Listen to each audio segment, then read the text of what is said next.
پیدل حج پر جانے کا حکم۔ قرآن کریم کے بیان کے مطابق حج صاحب استطاعت پر فرض ہے، اور حدیث شریف میں استطاعت کی وضاحت یہ کی گئی ہے کہ زاد راہ یعنی سفر میں کھانے پینے کے سامان اور وہاں پہنچنے کے لیے سواری کا انتظام ہو، اور اگر سواری کا انتظام نہ ہو تو راجح اور متابعی قول کے مطابق حج فرض ہی نہیں ہوتا۔ اور قرآن کریم کے آیات کے مطابق حج کے لیے لوگ پیدل بھی آئیں گے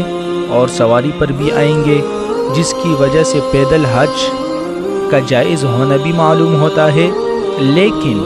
پیدل حج کی فضیلت پر جو حدیث شریف بیان کی جاتی ہے کہ ہر قدم پر اتنی نیکی ملے گی جو حرم کی نیکیوں کے برابر ہوگی، تو اس سے مراد وہ لوگ ہیں جو مکہ یا اطراف مکہ کے رہنے والے ہیں، یا اتنی دوری پر ہے کہ بلا مشقت وہ پیدل چل کر آ سکتے ہیں۔ دور دراز سے آنے والے جنہیں آفاقی کہا جاتا ہے، ان کے لیے سواری پر آنا ہی افضل ہے۔ اسی طرح پیدل حج کی ممانعت پر جو روایت بیان کی جاتی ہے، ان کا مطلب یہ نہیں کہ پیدل حج پر جانا مطلقاً ناجائز ہے، بلکہ آپ صلی اللہ علیہ وسلم نے ان روایات میں جسے منع کیا ہے وہ ایک عورت، ایک بوڑھا اور کمزور شخص ہے جو بلا شبہ پیدل حج کی استطاعت نہیں رکھتے تھے، لہٰذا ان روایات کی وجہ سے پیدل حج کو سرے سے ناجائز نہ سمجھا جائے، بلکہ چند شرائط کے ساتھ اس کی اجازت ہے۔ معلوم ہوا کہ مکے سے دور دراز رہنے والے مثلاً ہندوستان وغیرہ کے باشندوں کے لیے پیدل حج پر جانا صرف جائز ہے، فرض یا واجب نہیں ہے، بلکہ سنت بھی نہیں ہے، کیونکہ آپ صلی اللہ علیہ وسلم نے نہ پیدل حج کیا اور نہ ہی پیدل حج کرنے کی ترغیب دی ہے۔ پیدل حج کے سوال پر مفتی اعظم مفتی کفایت اللہ دہلوی رحمۃ اللہ علیہ نے بڑا تسلی بخش جواب لکھا ہے کہ حج کی فرضیت کے لیے یہ شرط ہے کہ مکہ معظمہ تک سواری پر پہنچنے کے لیے روپیہ ہو، اور سفر کے ضروری مصارف اور واپسی تک اہل و عیال کے لیے نفقہ کی رقم بھی رکھتا ہو۔ جس کے پاس اتنی رقم نہ ہو کہ وہ سواری پر جا سکے، اس پر پیدل جا کر حج کرنا فرض نہیں، لیکن اگر کوئی شخص پیدل حج کرے تو ناجائز بھی نہیں،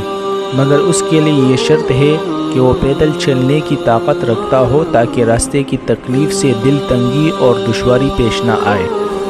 اور یہ پیدل جانا محض ثواب اور رضاء الہی کے لیے ہو، شہرت اور ناموری مقصود نہ ہو۔ اپنے اس فعل کو اخبارات اور اشتہارات کے ذریعے شہرت دینا ناجائز ہے کہ اس میں سوائے شہرت کے اور کوئی فائدہ نہیں ہے۔ جن بزرگوں نے ایسے کام کیے ہیں انہوں نے حتی الامکان چھپانے کی سعی کی ہے، اور اس کی غرض بھی ریاضت اور قہر نفس ہے، نہ کہ اتباع سنت، کیونکہ حضور صلی اللہ علیہ وسلم نے نہ پیدل حج کیا اور نہ ترغیب دی، بلکہ ایک عورت نے منت مانی تھی کہ پیدل حج کروں گی، تو آپ صلی اللہ علیہ وسلم نے اس کے بارے میں فرمایا تھا کہ اس کو کہو کہ سواری پر جائے۔